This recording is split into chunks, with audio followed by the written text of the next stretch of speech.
This is Functionally Feral, the podcast where two college roommates turned chiropractors, clinic owners, and crunchy moms talk about running functional businesses while raising feral children. We're Felicia and Natalie, home birth enthusiasts, holistic rebels, and slightly unhinged multitaskers who believe in nervous system regulation and toddler negotiation.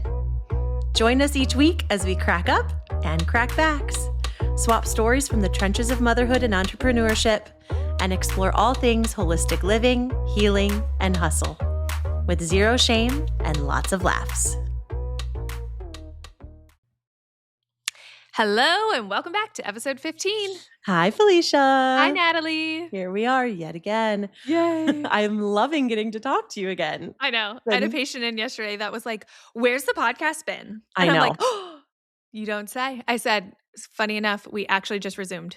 And she's like, well, I haven't looked because it was so long. So she was like, I didn't know. So I know. I had so many people. They were like, oh my gosh, I saw that there was another episode posted. I go, yes, there was. Yes. Yeah. So now I was like, you lucky ducks, you're going to get 3 in a row. We're back at it. Wow. Yeah. It is fun to be back at it though. We love this so much. It is. I do love doing it. It is like, we do take our breaks because sometimes we are forced or have to. Yes, we do need our summer siestas and our winter winters and our fall break and a late spring, a spring fling, you know. So, we record when we can. Yes. But it's fun. It's really fun doing it, and I miss you, and I don't get to see you enough. I know. We really do need to plan our trip. We do. In real time. We have to do something. Mm-hmm. I just saw a post about this. Well, a couple things. I saw somebody posting about a wellness detox retreat in Germany, and I was like, okay, maybe we do that. And then another, yeah. And then another post of this couple who had checked into this all-inclusive Montana resort. And also, yes. Cute. Yeah. So it's like, maybe we do something like wellness retreat-y kind of like that. Okay. I'm down. We'll have to. But we have to call it business. No, it is. Wait, we should bring our photographer. It's research and development. It's branding. It's branding. It's coming up with content. It's doing it. Wait, what's the trendy thing right now? We need to we need to add each other to our board members. You could be my secretary. Yeah. We need to, and then we have to have an annual meeting. Yes, there you go. You know how much my lawyer charges me for that annual meeting? Oh my God. I know. I'm mortified. The meeting that I don't attend. Or I'm the only one to attend. And they send it to me via email and they charge me hundreds of dollars. And I'm the one that's the owner, the president, vice president, secretary, treasurer. I'm like, this is a little redundant and also highly expensive to keep doing every year. But then would I actually do it myself? No, because then then the IRS would come after me. Right. So I'm continuing. I'm continuing. But I'll be your secretary. Whatever. I'll be your vice why president. Not? We are. We are each other's advisors. Speaking of business, did you ever fill out that small business thing that was like, if you don't fill it out, we're reclaiming your property? It was a small business sheet you had to fill out in 2025. Yeah, I feel like I did. Brand new. My lawyer must have sent me 10 notifications. I know what you're talking about. Yes. If you don't fill this out, yes, you will. Yes, I know what you're talking about. Was that really? But then I feel like something came out that it was unconstitutional, and then wasn't it a census? Didn't have to. A business census? I think that's what it was. Something about it was weird. That's above my pay grade. You tell me I'm going to go to jail. Okay, I'll fill it out. I'll forward that right to my manager, who's my sister. I'm like, Alex, help me. What does this mean? The other day I had to literally email her and be like, Alex, what is this insurance charge? Oh my gosh. And she's like, let me look through, because we had to have business insurance, umbrella insurance, malpractice insurance, workman's comp insurance, short-term disability insurance. And I said, It's Alex, kind of ridiculous. What is this premium insurance? I don't know what this is. I forget. At a certain point, when do we say that we just kind of like start putting money into a pool? Yeah. Where's the Christian healthcare of businesses? Should we start that? Business sharing. Business sharing. Small business insurance. sharing. I don't know. We should do that. I pay because so this much is in insurance. crazy to like 10 different places. And I'm like, in case someone trips in my parking lot or a worker staples her finger shut. I don't know. Right. I don't know. I don't know. How do you get injured at a job when you're sitting there? I don't know. I don't know. We pay for it. Did I ever tell you about the UPS truck that like smashed my sign? Yes, you did. It was like in passing. I never really heard. Oh, I was like, speaking of, who paid for that? Right. I honestly forgot, but I didn't process it through insurance because the manager of, was it FedEx? He was on my tail. He goes, let me bring you a check. I will bring it right now. There you go. What's they the don't cost? want to. Let me bring you a check. I will bring it to you right now. Where are you? They don't want to deal with it. Yeah. He paid like that. Like he was begging me to pay. Like he wanted to pay for the sign. And I was like, they didn't even come take it yet. Right. But that didn't even go through insurance. So I'm like, they don't even want to deal with any sort of liability. They say, no, let me just pay you. And we call it a day. Yeah. And it was in early December. And I think they wanted to get it done before like end of year. I don't know. God. Like, let's get this claim filed in 2025. That's funny. Yeah. Yeah. Oh, you know what's interesting? I'm trying to hire a new person for like front desk. Yeah. Okay. So I always like survey my patient database before I go public, right? Yes. I'm like, internally, who do we have? Because a lot of my people have always come internally. Yes. Because A, they value the practice. B, they value me. How it works. Like, yeah, they know it works. They're like of the mindset of like holistic. Yeah. And so I've been not stalking, but I've been like wanting to ask this girl. And she is so darn cute. She's like, I think she's like 17. She's so precious. She is so funny. She is always asking my girls like, oh, is it fun to work here? Like, oh, what do you guys do? Did you need a degree to like work here? Oh. And the girls were like, nope. No prior experience necessary. And she is Mennonite. We have a ton of Mennonite patients. Yes. And I'm like, well, this might be actually really good to kind of like bridge that cultural gap of like, Duke, this dog is just killing me. Is it Duke? Yeah.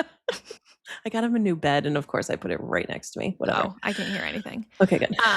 So I was like, oh, this could be our opportunity to like bridge the cultural gap, to like have insider perspective and like help kind of transition more of those families under care and like things like that. Because there is like a large gap in like how we operate day to day versus like how maybe a conservative Mennonite family would operate day to day. Definitely. And I'm like, okay, how would you like to work here? Like thinking she was just going to be like, I would love to. Like I was like certain she was going to say that because she is so cute and sweet and like so jazzed. It's like asking somebody to prom. Yeah. Yeah. And I was like, oh, she's in today. I'm going to ask her. So this was like 2 visits ago. And I asked her, I was like, would you like to work here? And she was like, well, I don't think like mom would go for that, but like, let me ask. And I said, okay, yeah, absolutely. Cause she's like still living at home and like stuff like that. So she came in yesterday. I'm like, all right, what'd mom say? And she was like, yeah, mom's not going for that. Oh, and I was like, no. Oh, I was like, well, what is the like holdback? I was like, I'm curious. Because, like, what was the final decision or like, what was like the line? Cause I wear, normal like street clothes to work. Yes. Right. But like my staff wear scrubs. So I was like, that's still very like modest and covered. And I don't show up to work not modest. No. Right. Like I wear modest clothing. Yeah. But like I wear jeans or pants. I wear things with holes in it. I show my elbows. I show my feet. Yeah. But I was like, so like, what's the line? And she was like, well, you guys use internet. And I was like, okay, that I wasn't expecting that one. So we use internet, we text, and then we listen to music. Oh. Yeah. And I was like, okay, I totally understand. I didn't know that. I didn't know that was the line. Yeah. I thought it was going to be more like clothing. Right. But but I was so bummed. I was like, well, I would love to have you. I would really like to have you, but it just wasn't going to work out. And I get it. I get it. Like, if that's not your values, I totally understand. Oh gosh, But they love coming as patients. So I'm like, that's great. We can continue that. Yeah. They just That's so funny. Can't be the ones on the internet. Yeah. At least it wasn't you. Mm-hmm. But I'm trying to get them to listen to my podcast. But I don't think they can. Wait, but what about there's varying degrees. I thought you said that there was like another Mennonite patient that had started a podcast. Yeah, there's varying. Right? Yeah. Levels of conservativeness. Is that the word, conservativeness? Sure. Yeah. It's based, I think their level of like dress and what is appropriate to them is dictated by like the church they go to. And so a different church can have completely separate viewpoints and values and morals and things like that of like what is considered appropriate. But yeah, so it's just it's disappointing because I thought I had her, and she was, I mean, she is so lovely. But we have a Mennonite farm right down the street from us. Did you know that? Yeah, they're so lovely. They are. They like build these like structures. They build sheds, and they have like 100 sheds that they've built out in the front that they sell. Oh, like prefabricated. Yeah, and then they have like a cute little farm stand that we stop at. It's cute. That's awesome. Yeah, I would say probably like I want to say like 60 to 70% of my practice is Mennonite. That's crazy. Yeah. Oh, and like, my gosh. Honestly, it probably could be more if I changed the way I operate a little bit more. Like if I leaned more into the like, I don't know, like we didn't play music or something, like, yeah. But I didn't even know that population in Arizona. Like we didn't have a Mennonite population. We had Mormon in Arizona. More predominantly. So when I opened the practice, it wasn't like I was like aiming for one thing or another, but they're great at like direct referraling. Yeah, no kidding. Because they're all very close in community. No kidding. Yeah, so that was they're very into natural health, of course. And not using the medical system as much. Yeah. So it's lovely. Great retention. Home birthers for the most part, right? Yeah, unless there's some reason why they can't. Herbal stuff. They don't do much homeopathy. Really? Because of the technology it requires to create it? Possibly because there isn't much unknown. Yeah. Interesting. But when you have herbs, you can, so utilize that. I've tried to reel some of them into homeopathy. Yeah, because I feel like that would align so well. But it does require, machinery and like technology to create it. So I wonder if that's the hold problem. Yeah. Speaking of homeopathy. Yes. Short segue. Yes. Today we had Giuseppe's first hosted group ride at the pump track. Yes. Oh my gosh. It was so fun. Oh my gosh. He's so cute. We had a couple families that I personally knew, but then for whatever reason, it was like Friday morning at the pump track was like a destination for children. There was like 12 kids at one point. And it wasn't because of me. My dad was like, "Did you invite all these people?" I was like, "No, I promise. Like, I'm not that cool." Like we had tons of interest, but it was very last minute for some people. But at one point, somebody, like one of the other kids fell or something, and I brought my travel homeopathy kit. Yes. So it has like 24 something, like some amount of like the pellets, the Boiron. So I'm like, I pull it out and I'm like, if anybody needs this, just know I have my travel kit. And this other mom that was at a different like table, but she was there with her family and some other friends. She was like, "Oh, are you a homeschooler?" I go, "What?" She goes, "Are you a homeschooler? I saw that you brought like homeopathy." It does kind of go hand in hand. I go, "Not yet. My son's only 2, but the future is bright. It might be for me." And she was like, "Oh, cool. Like, do you like have a practice or do you work somewhere?" And I was like, "Oh, I own the Wave Collective." And she was like, "Oh, I have friends that go there. Like, we've heard of you guys." And I was like, "Huh, who knew? Homeopathy bringing people together. Marketing at Friday morning group ride. You know what? It always is. It is. Everywhere we step foot is marketing. And I don't even try. I know. It's natural. I literally don't even try. I know. So I was like, well, now everyone knows I have homeopathy and I'm a chiropractor. Love it. Yeah. All we do is live our lives and we go live, love, laugh, chiropractic. So no, funny. but I also, so a family that came to the group ride this morning, they were like, oh my gosh, last night when we were in for our adjustments, we saw another family of kids and we just saw them at Plum Creek Creamery for breakfast. Oh, how funny. I'm like, they're everywhere. My soldiers are everywhere.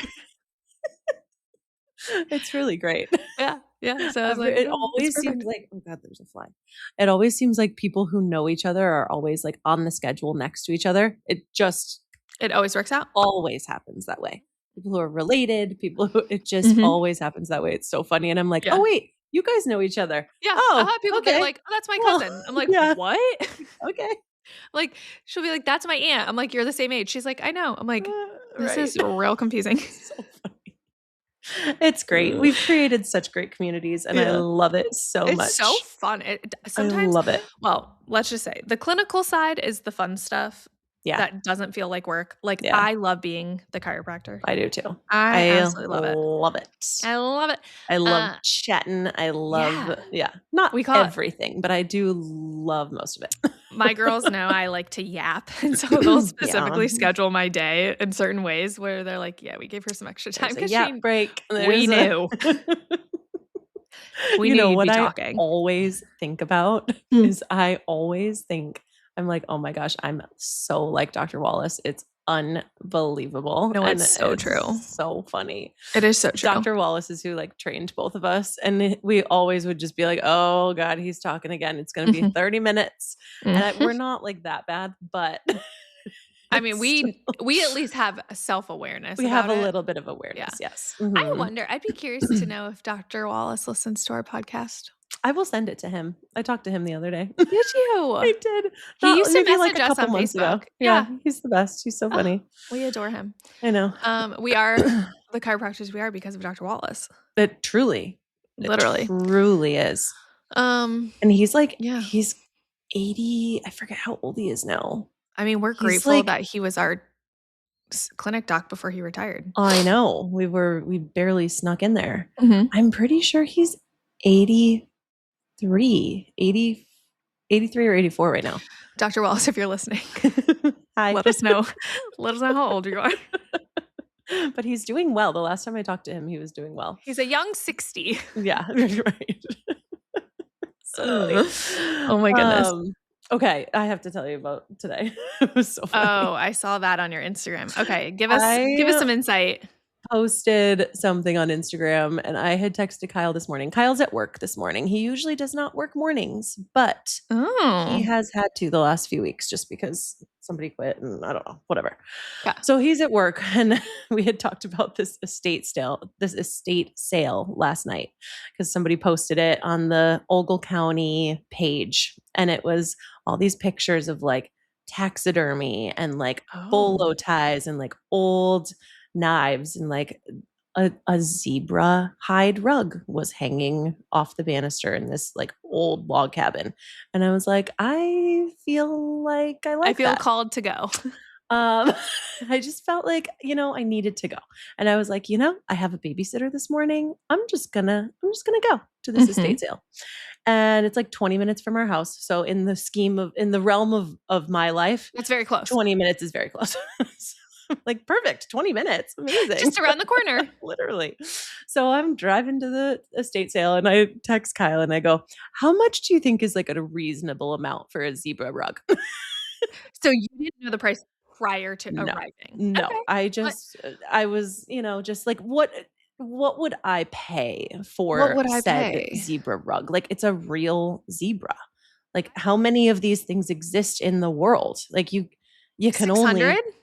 that's kind of what I had in my mind. I was like 5, 6, maybe something like that. He goes, okay. I don't know. Google it.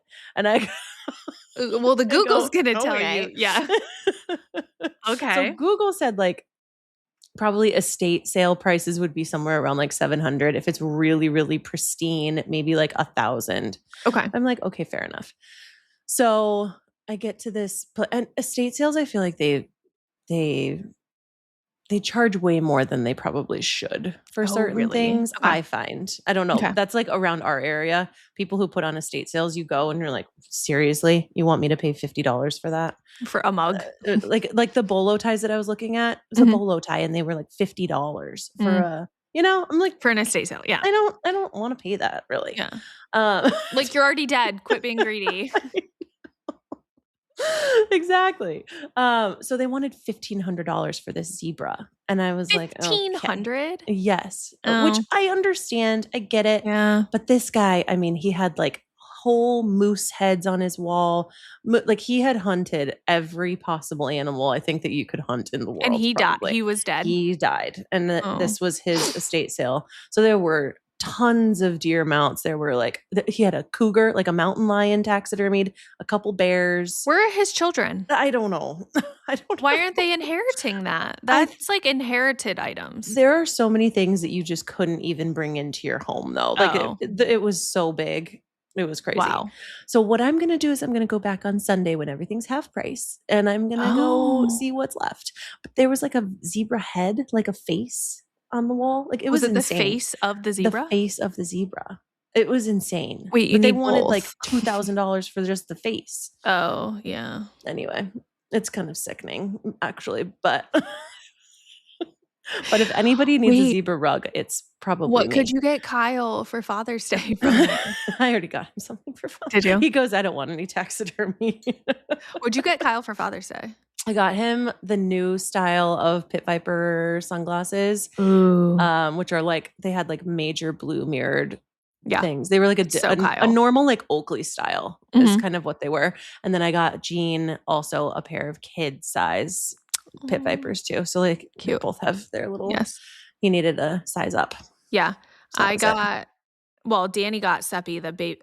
So you got Giuseppe, the baby Vipers. Baby Vipers. Mm-hmm. Dan bought Seppi, the toddler, like the kid size. But he still likes his baby Vipers way more. Jean wore the baby ones for a long time. Yeah. And they still fit he's a little too big now. Yeah. They still fit him. So we keep both in the diaper. Well, we don't use the diaper bag. We use the bog bag. So cute. Yeah. Yeah. So we keep both in there. And like we were at an indoor birthday party the other day and he like whips them out and like puts his baby Vipes on indoors. And like it was a girl's birthday party. And they're like, what is this? So there's like a lot of girls there. And I was like, are you trying to be so cool for the girlies? He was. That's so cute. I know. It was precious. Oh, so also Jean got a mullet. Oh, yes. Oh my gosh. This is like just in this week. It is. Jean got his first mullet. I'll post a picture of it on Instagram. 5 years. It literally did. He looks like he's 10. Yeah. It's so cute though. Every time I look at him, I'm like, oh my God, you're so cute. I don't feel like he'll be mistaked as a girl anymore. No, I hope not. Because that's not a girl haircut. No, he looks like a boy. He looks like a dirt boy. He is a boy. He is a. And you put those Pit Vipers on him, he's going to look like a boy. Literally Joe Dirt. Yeah. I know. And now he and Kyle have the exact same haircut. And they look so alike. Well, same with Dan and Seppi. Oh, it's so cute. I have the exact mullet. Kid in a mullet. My mom is and a dad in a mullet.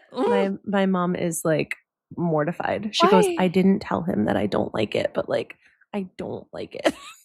Your mom didn't like Jean's haircut? She hates it. Anita. But he's so cute. She just is into it. She's not into the mullet. And that's okay. That's okay. She's more country club. She is. And you know what? Okay. The country club people are still going to love the mullet. I know. Because it's Jean. It's Jean. He's so darn cute. Oh. Guess where I went shopping the other day and hit a jackpot. Oh boy. Like country club level clothing. Where? Walmart. Okay. I know. Shocking. I know. Gorgeous. I know. Gorgeous cotton maxi skirts. I know. That's the only place around us that I can actually go to. I'm like shocked. Dave goes, how did you spend this much money at Walmart? So I occasionally dabble. Like, an entire new wardrobe. Yeah. Yep. Entire. For Jean, oh my gosh, the kids' clothes Are they good? They're amazing. Oh, I didn't look. You have to look. They're so cute. So cute. I don't like Walmart in general. I really don't. Like they really don't, for groceries, like they just don't have the things I need. They just don't. Mm-mm. Sometimes, like they have a decent organic produce selection, but everything else that is lacking. Desperately lacking. I found our yogurt and I found our creamer there, but that's about it. Yeah. But they really do. Their kids' clothes section is popping. Okay. Yeah, we frequented Walmart twice in the past week. Oh my. No, they really are. Lovely. They're stepping up their game a little bit. Yeah. No, but my outfits I got. So we're doing 2 lake trips this year. We're going to Michigan to visit Dan's brother, and then we're going to Minnesota to visit Aunt Judy. You are. Yeah. And so the clothes, I got like this capsule wardrobe. I love it. For those like lake trips. Lake trips, yeah. They have they have so many very like Americana. Yes. 4th of July. Yeah. Like so cute. One of my sweaters has this like big sailboat on it. And like I'm like, oh, so cute. Yep. So agreed. Yeah. So Walmart. How fun. It's happening. And I got new pajamas there. Oh my gosh. I'm decked in Walmart. Lovely. Lovely. It's kind of hilarious, actually. How is your mold and Lyme journey? It's good. I would say generally good. Actually, you know what? Today, very good. I woke up and my feet okay? My feet are much better. Good. My tongue was not white this morning, or had just like a little bit. Okay. I scrape it every day, but it was like not that much today. I was surprised. Good. So that's really good. So things I think are coming more in balance. Good. And I'm very happy about that. Awesome.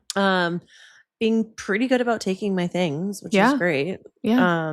Lots of activated charcoal still, lots more herbs. So I'm like really taking a lot of herbs. Wow. It's like a herbal tincture with tons of stuff. And I'm taking like 3 different herbal blends to kill this crapola off.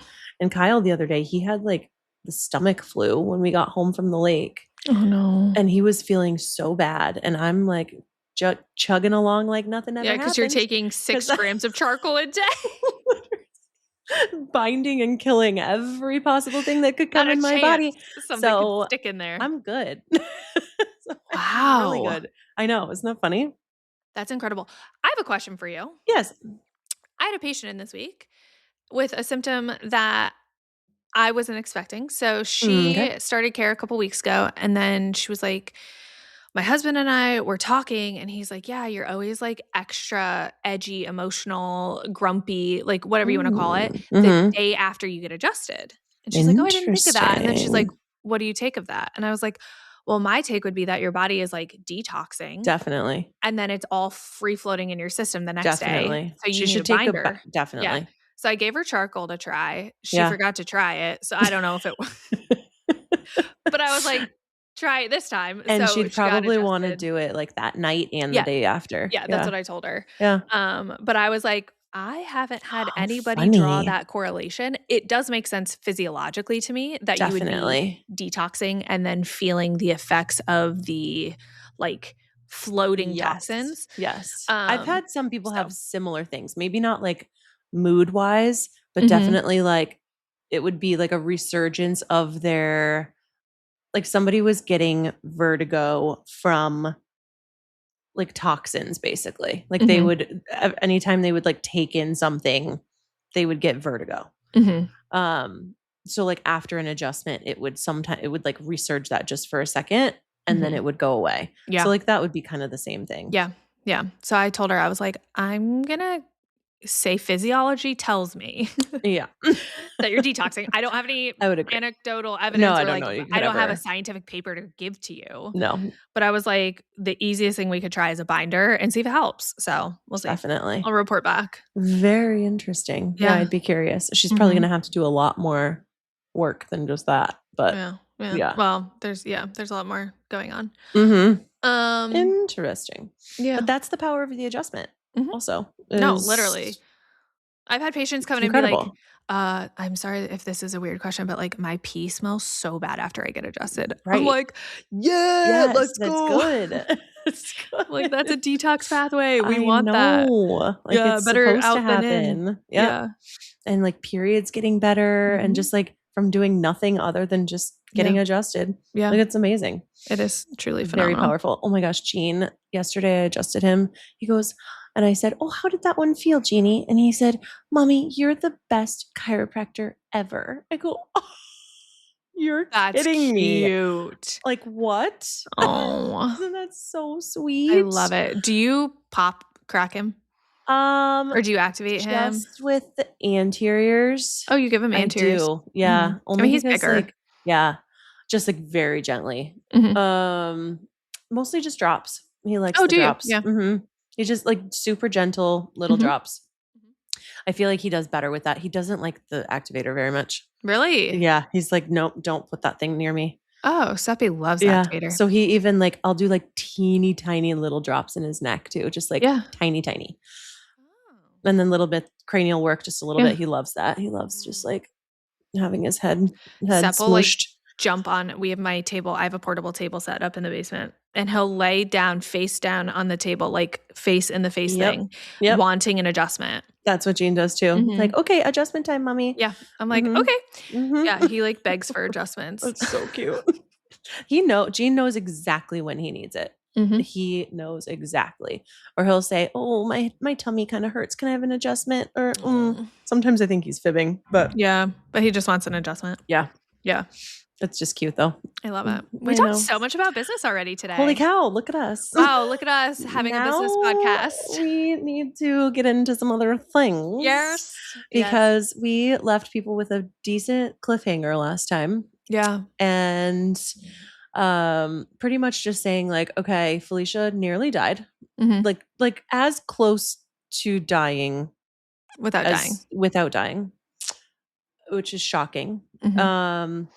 And it's kind of like, okay, can this happen from just like a normal miscarriage? Like, why did this happen? That's like a little shocking to think. Now, women die from pregnancy related complications all the time. Like, I don't know if people understand the rate at which women actually die from these things. It happens. And if you didn't advocate for yourself in the way that you needed to, you probably would have been part of that. Right. And when people don't know how to navigate the system, that makes me very, very, very nervous for them. Right. However, your situation, as we will get into, is not a normal miscarriage situation. Why would it be? Why would it be normal? Why would it be? So let me be the 1%er to hear kind of what happened. What did you find out at pretty much starting with your post-op appointment? Yeah. After the DNC and after you got home and couldn't sleep for days and was traumatized. And all of this, like what things came up after that kind of helped bring all of these pieces together? Yeah, kind of. Well, and it's still so funny because no one's taking full responsibility for it. Of course not. Okay. So, and I don't know that it is even one person's problem. It's not. It's such a, anyway. It's so complicated. Okay. So I get home, obviously have a ton of PTSD. So I immediately seek out my Reiki practitioner. Oh, yes. I see her Monday morning because I'm like, I have PTSD hard. Like, I've never had PTSD. But it was struggling. Crazy. I truly don't understand how people live like that. Every minute of my existence in the aftermath was like, I would have been dead. I would have died. I'm a dead. Like, it was all I could think about, which is crazy because it was just like not how I normally would have operated. Yeah. And that you said last time, that's what you felt more after this situation than even losing the baby. It was like, it was that you had nearly left this earth. Yeah. Which is interesting because then many weeks later, I actually started feeling sad about the pregnancy loss. Which makes sense. Which was like a new experience. Yeah. So I immediately got help with the PTSD and that substantially subsided. Like, okay, amazing. Like, I wouldn't say I am struggling currently, which is good. Amazing. So, I had originally gotten in contact with the hospital and they were like, oh, here, you need to schedule your post-op appointment. We scheduled it for you. I'm like, okay. So I look at my calendar and it's like on a day I work and also with a doctor that wasn't even in the ER, the hospital, like completely out of that scenario. It was just a post-op check with this doctor. That's crazy. So I call back and I'm like, no, thank you. I need to see the surgeon. Yeah. They're like, oh, well, he doesn't even work at this office. Like you have to call a different office. Like he doesn't even work here. I'm like, okay, that's interesting. So I call his office and they're like, yeah, we can see you. I think it was 12 days post-op, which is like not really that relevant. Like it doesn't really matter. Right. So I get in, I go to the appointment and he comes in and he is fabulous. He talked to me for like 45 minutes. Wow. I asked him every question under the sun. I'm like, what was this scenario? What was that? How did this happen? Is this normal? Da, da, da, da, da. We're going through and through and through. I'm like, awesome. What are my chances of hemorrhaging on a next pregnancy? Like, am I still a good candidate for home birth? Yeah. What does it look like for getting pregnant again? What was this? So we're going through all these things. Now, towards the end of the conversation, I say, I had a sinking suspicion. Like I kind of wanted to gauge where he was in terms of whether he thought that this was like a literal you almost died situation. Yeah. And from I was his also perspective. like how like woohoo he was. Like I don't know. I was like kind of trying to gauge that cuz at the end of the conversation I go, all right, this might sound a little out there, but was there any indication to you that I was having twins? I said, I had this feeling, I had this knowing, I had this intuition that I was going to have twins. And he's like, you know what? Let's take a look at the pathology report again. Like, let's just like read through it one more time. And I'm like, okay. So he opens up the pathology report and he was like, oh, wait a minute. He was like, actually, like all these recommendations I already gave you, like, let's recount this because this is showing signs. So what they found on pathology was hydropic changes to the chorionic villi. Those are big words. Basically what happened is I had internal swelling of my placenta. My placenta had swollen pieces of it, which is like very abnormal. And it had extra blood supply to it, which is also abnormal. And that pathology report indicates that I had what's called a molar pregnancy. Right. So this was kind of like all new to me when he was dropping this because like I've heard of the word molar pregnancy back in embryology. I have too. We took in we took that in 2017. Like a molar pregnancy. Okay. Yeah, I don't remember much. And he's like, yeah, like, you know how I said you can get pregnant after your first normal cycle? Like, we're gonna take a little hiatus on that. He was like, yeah, I don't want you getting pregnant. The recommendation is like 6 months to a year. And I was like, what? And he was like, yeah, this is like a little bit more serious. You know, this pathology report is giving us an indication that like it was a molar pregnancy. And I'm like, okay. But he like didn't go into detail. This was like the end of the conversation. Right. He had already spent way too much time with you. Yeah. And he was like, okay, so moving forward, you need to get weekly blood work. And I was like, oh. Weekly? He was like, yeah, we have to like monitor your hormone levels weekly. And I was like, oh, okay. To make sure that HCG is coming down. Yeah. And I was like, okay. So I like leave there with like not much closure, but like a little bit of closure, but not really. More and I was questions. like, okay. Yeah. But I didn't know I had more questions until I got home and was like actually like expanding my brain into what a molar pregnancy is. And I was like, oh my goodness. Like so please explain. Please elaborate. Yes. So a molar pregnancy is essentially a pregnancy that exists that is either one. Okay. There's two types: complete molar pregnancy, partial molar pregnancy. A complete molar pregnancy is one sperm fertilizes one egg, but the egg does not have DNA from the mother. Right. So you basically get one set of chromosomes. A normal baby is developed with two sets of chromosomes. Yes. Okay. So this type of complete molar pregnancy is essentially fully tumor-based. So it has no baby pieces because it doesn't have enough DNA to create any baby pieces. Okay.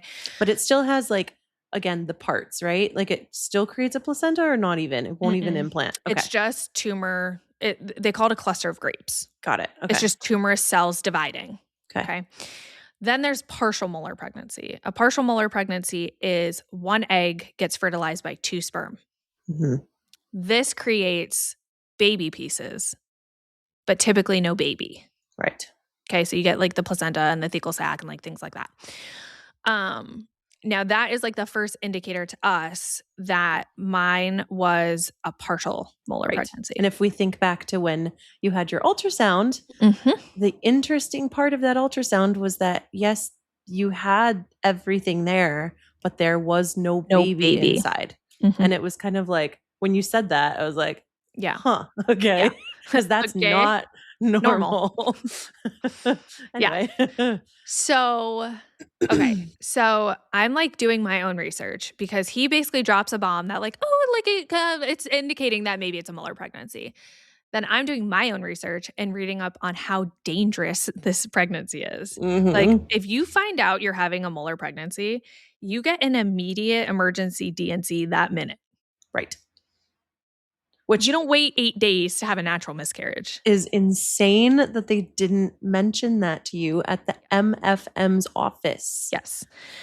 Insane, because they're literally, that's what they do. That's what an MFM is. It's like they're trained in the unusual, weird, high risk things. Yeah. Now, we'll circle back to some of the other things that will point to a molar pregnancy that are clinical. Right. So clinical signs of a molar pregnancy are abnormally high levels of HCG. Now, that is the hormone that shows up as a byproduct in your urine when you pee on a pregnancy test.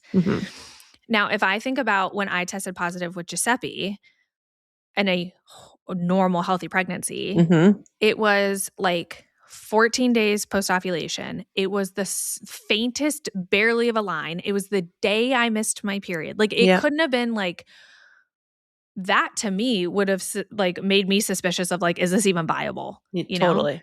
Now this pregnancy, I tested hard and fast at 10 days post-ovulation with a bright pink line. Right. Okay. So that's abnormal levels of HCG like immediately. Yep. Secondly, you have a distended, like swollen abdomen. Which you did right away. I had a belly. And I even have like a photo I sent to my mom. And I was like, I'm having twins. Like, you showed it to me. I was like, and it wasn't like I was bloated. It was like the shape of my uterus. Like it was distended. A uterus distend. Like it was a pregnancy belly. Which makes sense from the placental inflammation that's happening. Exactly. Then it's like, so the other thing is like on ultrasound, you can see ovarian cysts. I then later went back and looked at my my radiograph report, and it said on ultrasound I had a cyst on my right ovary. Okay.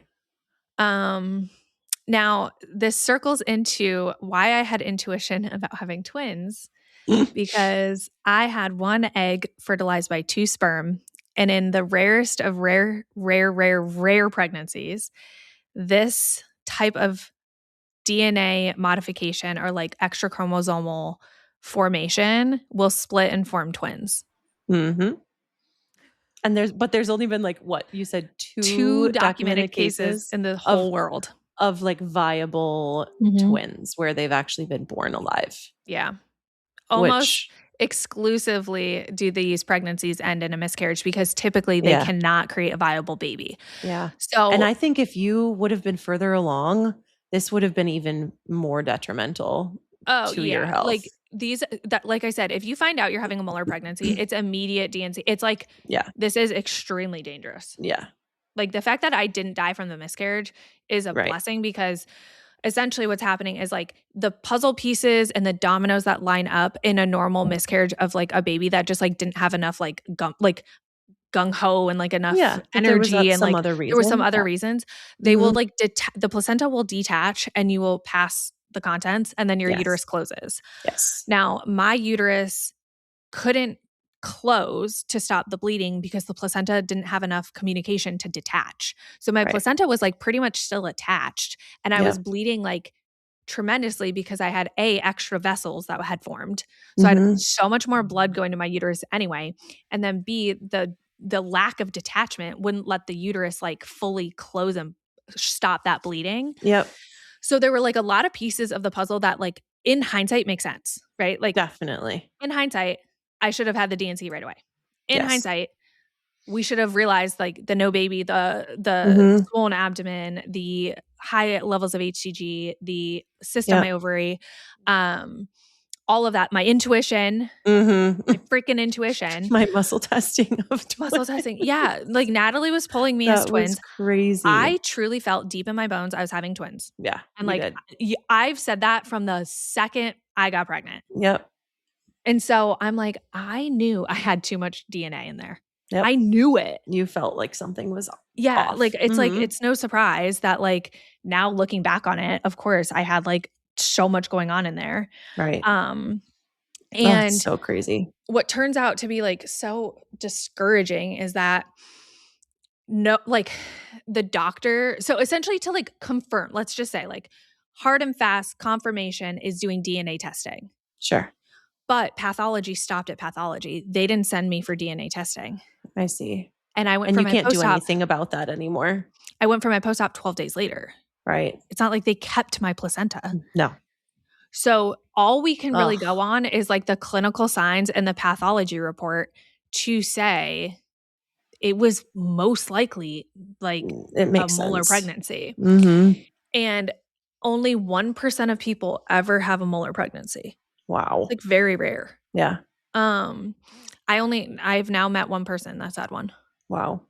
Yeah. I've only heard about I've only heard people talking about it. Yeah. It's like not not cool. And it's also really sad because essentially what happens is because it forms incomplete, like incorrect DNA cells, they're precancerous. Right. And so if they don't retrieve all of those cells in the DNC, if any cells get left behind, they can kick up in production and create more tumors. And that can create a cancer. And that's why you have to keep getting blood work, and you have can't to keep get getting blood work, and then you can't get pregnant for a year because if those cells persist in the uterus and you get pregnant, your pregnancy hormones can help expedite that process, or a normal pregnancy can hide the fact that a tumor is growing. Sure. So there's a lot of like sketchy complications. Now, would those tumors produce HCG? Yeah. Yeah. Mm-hmm. It's like a gonadotropic cancer. Yeah. But basically, like, I'm lucky, A, to be alive because of that situation, but B, I'm lucky that we actually had the DNC to then have the pathology. Because, like, what if I didn't know it was molar, and then after one normal cycle, we tried to get pregnant, you know? Yeah, so no kidding. There's some, like, blessings and curses all smushed in between. Yeah. But, like, there's, like, specialists out there that deal with molar pregnancies. Like, it's not like it's complicated. Yeah, it's not like a oopsies. Right. Yeah, it's like it's like a it's not like, oh, this was just like a one-off miscarriage. It's like there's a lot of pieces to it. There's a lot of pieces to the puzzle, and there's a lot of like confusion because, like I said, there's no hard line in the sand that says like, yes, you had a molar pregnancy. Yeah.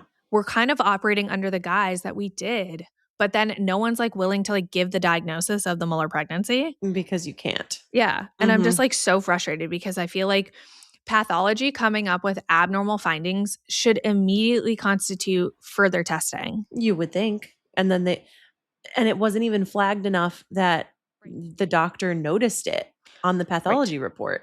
I had to even tell you. I had to come up and be like, hey, what is this? Like, did you feel like I had twins? And then he's like, well, let me re-pull up the pathology. And I'm like, oh, so how did anybody miss this? Flagged enough. Yeah. And then Dan and I did our own research and digged through the pathology report, which was so minuscule. Wow. They literally said like microscopic documentation or like microscopic report. And it said, done. I'm sorry, what? What did you see? Or no, it didn't say done. It said performed. Performed. Okay. That was the report. It just said they did it. Whoa. Gross observation performed. Whoa. What did you see? Oh no. So like Yeah. digging deeper into it, it doesn't have any detail. The only detail they're showing is that it was a pregnancy. Wow. And that it had the abnormal placenta. Wow. So But many again, people not doing their jobs in this situation. How did they think that running that pathology report of a placenta that came back so abnormal, why did they not press it for DNA testing? Probably because they didn't realize lazy. because they didn't have the ultrasound to say, oh, this looks like we need to dive deeper into. But pathology would never have the ultrasound. No, they would never. No, they should just do their job. If it's abnormal, they send for further testing. They should. It's crazy town. Interesting. So Dan and I have no true closure, but we're operating under the guise because I need to be safe. Sense. Yeah. Like no, we're not going to try and get pregnant for a whole year because I don't want to deal with like further complications because you're also more at risk of having another molar pregnancy if you've had one and you're trying to get pregnant too soon. Yep. Because your hormones are like not normal. No.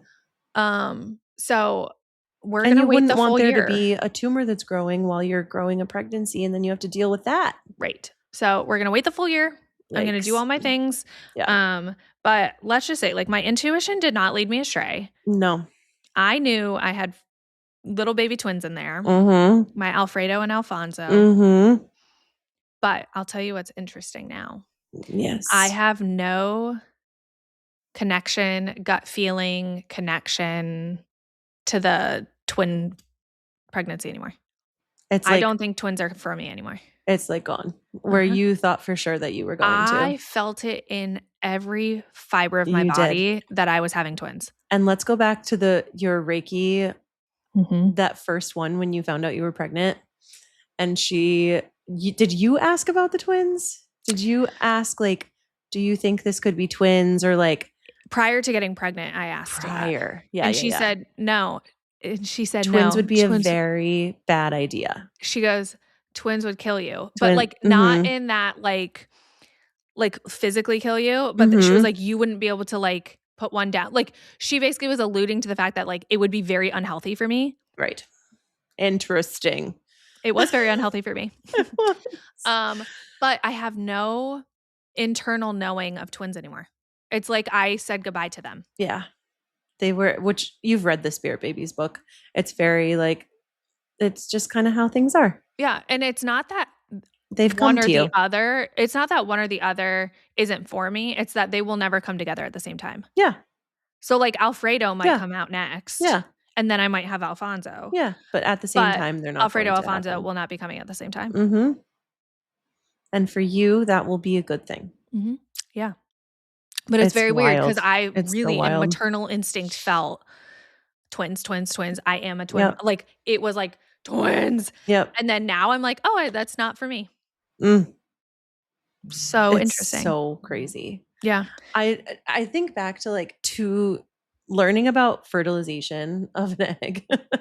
And there's like all kinds of videos I've seen and all kinds of like things where people are explaining how that fertilization happens. And it's like the zinc spark. The very millisecond that one sperm touches that egg, that egg is closed down. It's like closed for shop. Yeah. These two sperm have to literally be at the exact same millisecond of time touching that egg to actually even fertilize the egg at the same time, which is unreal. And that's how like the chances of that are so low. Well, and then I was laughing. Dan and I have to find humor in some of it. Of course. Right? Like we can't operate on a very serious basis. No. So Dan and I were laughing because we're like, I started him on like really good supplements like a couple months prior.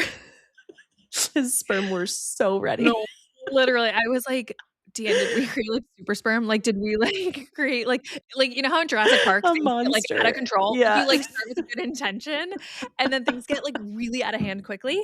I was like, did we create Jurassic Park in you? Because like, how did this happen? Because at first it was almost like it would have been maybe reassuring to have like, a blank egg. Sure. But that's actually worse. So I'm a little bit more excited that it was a Dan problem and not a me problem. Yeah. The Dan's like sperm were just like so aggressive. because I think there's way more detriment to having a blank egg.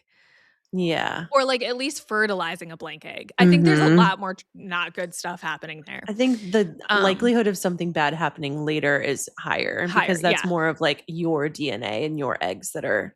Yeah. And those tumors are way different than like a tumor. Like the tumors I was growing were like baby. Yes. The tumors that would grow is like so not baby. It's cancer. Just like, it's just like bad stuff. So it's very interesting. It was such an enlightening experience because like I said, A, I don't know anyone who's ever had a molar pregnancy. B, I had no idea the extent of like not getting pregnant. No kidding. And so, how dangerous it can be. Right. Well, we have a good friend and he was in the office to see Dan on Monday, which is weird because he is a neonatal, he's a retired neonatologist. And Dan was like, yeah, over the weekend, like Felicia had miscarriage, but it's turning out we're like finding out all these things about it. Like, you know, we're finding out it's a molar pregnancy. And he looks at Dan and he's like, no. And Dan's like, what? And he was like, that is extremely serious. And Dan, that's the first time Dan felt like, oh, this was bad. Yeah. Because he's like, that is not good.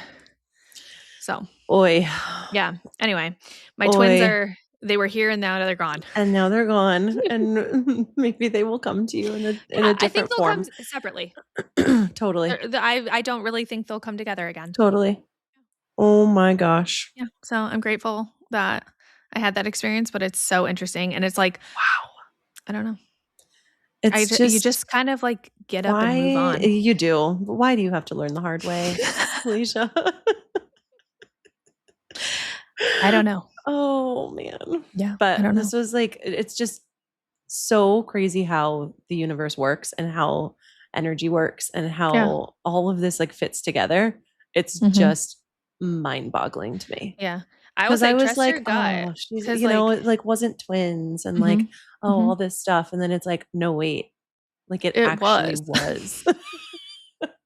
My twins were there. They just couldn't figure it out. Just wild how everything works. It's so crazy. Yeah. When you told me that, I was like crying that last call. I know. Because Natalie's like, wait, what happened? And I was like, no, it was twins.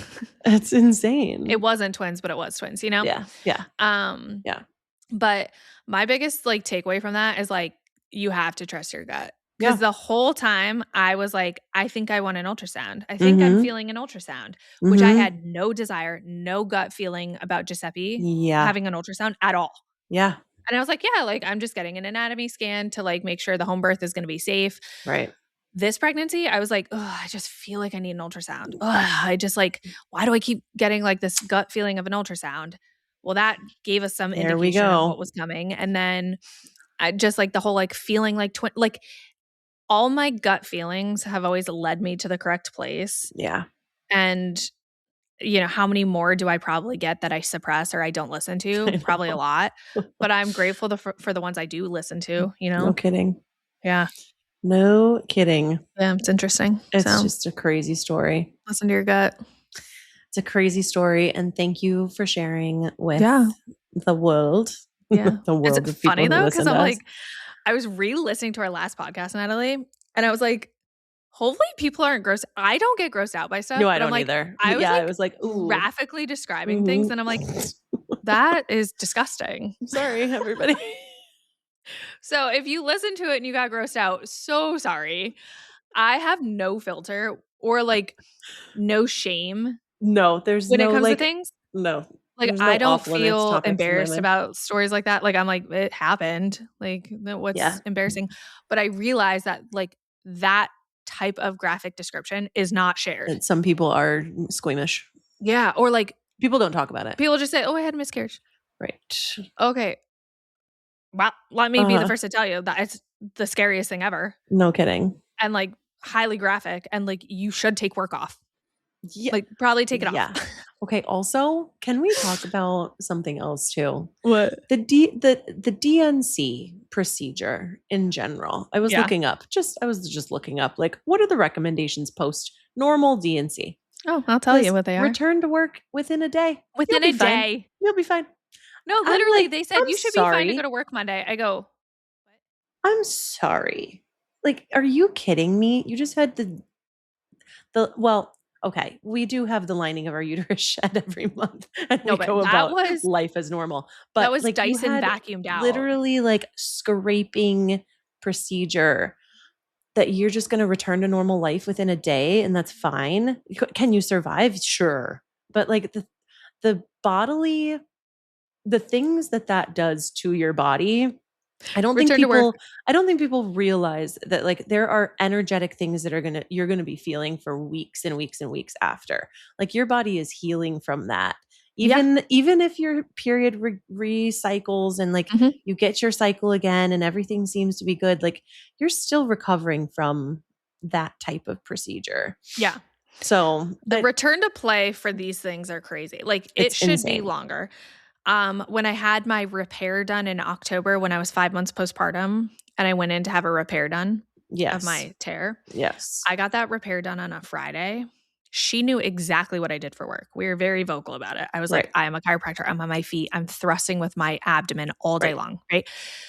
She told me Friday after the surgery, like after I was said and done and I came out, because like And it she knew the ended up, extent of what she had to do. she goes, "You can work Monday." I'm sorry. I was still on opioids on Monday. I'm sorry. I couldn't walk on Monday. Oh my God. But you can't lift your child. So Seppi was like 17 pounds and you couldn't lift more than 10 or something. It was something like, I couldn't lift Giuseppe for like over 10 days. But they're like, yeah, you can go to work on Monday. You can go work. Whatever. What? Oh God. Maybe if I was a desk jockey fielding phone calls. I was like, okay, my PT reassessed me and was like, you have to take 3 weeks off minimum. I ended up taking 3 weeks off. Yeah. Yeah. Minimum. And I still went back to work before I really should have. Yeah. Before you really felt ready. So I don't know what these return to play recommendations come from. Probably a man. Probably it's a man for sure who's never had it done to them. Oh, I was just like, a day. A day. I know. Like, yeah, you'll be maybe fine. because there's no stitches with a DNC. I get it, but like, what? Oh, also, it stands for dilation and curettage. Curettage. I know. I was like, cerclage is when you sew up your cervix. Curettage. Curettage. And then there's a D and D&E, which is dilation and evacuation. I'm pretty sure. I know. Listening back to it, I was like, I kind of sound like I'm all over the place because I probably was very scattered telling this story. You had a lot of thoughts. I was like, I can't use all these big words. You had a lot of thoughts. Unfortunately, it was the first time I was really having to like learn about those things. Totally. Because I'm not in that profession. So like I have an excuse not to know the exact everything about a miscarriage, but I've also never experienced it. So like I had to learn about it really quickly. Yeah. And to really grasp the concept of what a molar pregnancy is too. Is not in our not in our wheelhouse. It was interesting. I was 4 centimeters dilated all on my own. I know. Man, but that's what happens in a miscarriage. You will your body will dilate to however it needs to. Well, I guess because it wasn't coming out. It was like, well, maybe we need to be bigger. Yeah. But I was like shocked. I was like, 4 is a lot. Yeah. It kind of explains, like, I was telling Dan, it was like, it wasn't like mini contractions happening. Like, here's a contraction. It was one long contraction the whole afternoon. Oh, it was like, I would be like sitting on the toilet and like, Natalie, my back pain was so bad, I couldn't even sit on the toilet. So I would have to get up because I'm like, I'm in so much pain with my back. Yeah. That I couldn't sit. It was so it's weird. Like it was really odd, but I think that was the contractions. And I don't know if that also is normal for a normal miscarriage. I don't know what normal is anymore. I'm not sure. I'm just an abnormal encyclopedia. Apparently. Gosh darn it. So I'll just keep being abnormal. No more. Like I said, if this is like, if you're going through a miscarriage or if a miscarriage happens to find you, don't listen to what happened to me. No, because it's seek out your own medical advice. Seek out your own like team. Like, don't just do what I did because I'm abnormal. But I will say it was helpful to like Google blog posts of people's experiences. So maybe if people fall onto our podcast and hear my experience, it'll give it a little less of the unknown. Yeah. I don't know. Definitely. Thanks for listening to my story. That's the last of it. We'll be done with this segment. We'll go back to more laughs and giggles. Yes, we will. Yeah. We will. The next It was episode. good. It was good to talk about it. Yeah. Good to let everybody know what the heck happened, because it was we can close that chapter. And then crazy. I always tell my patients this too. Like, if you don't fall pregnant 1 month, that just gives you another 2-3 weeks to like game plan how to be better, how to be a 1% healthier, how to modify your lifestyle just a smidge so that when that pregnancy does land, it's just that much better. Yeah. And now you have a year to do that. Yeah. And now I have a year to like optimize so many things. I'm like, that's a gift. Yep. That's and a let true Giuseppe gift. get a little bit older. Yeah. And maybe that was meant to be. You know, like there's a lot of pieces to it. There's so many gifts in it. And I love the gift of opportunity. I really do. And so this is my chance to like pivot and make a little bit stronger foundation for this next pregnancy. That's right. So I love it. Yay. I love the thought process. Well, thanks for hanging out with us. It's been great. Yeah. We'll see you next time. Bye. Bye. Hope you loved our chit chat. Remember, while we may be doctors, we're not your doctors. And this podcast is not supposed to replace advice from your own provider. Please don't take our opinions as medical advice and talk to your doctor about what's right for you. That's a wrap on this week's episode of Functionally Feral. If you're loving the realness, the rituals, and the chaos that comes with raising feral children while building a business, go ahead and hit that subscribe button. Share it, tag us, and don't forget, being feral is functional when you've got a plan.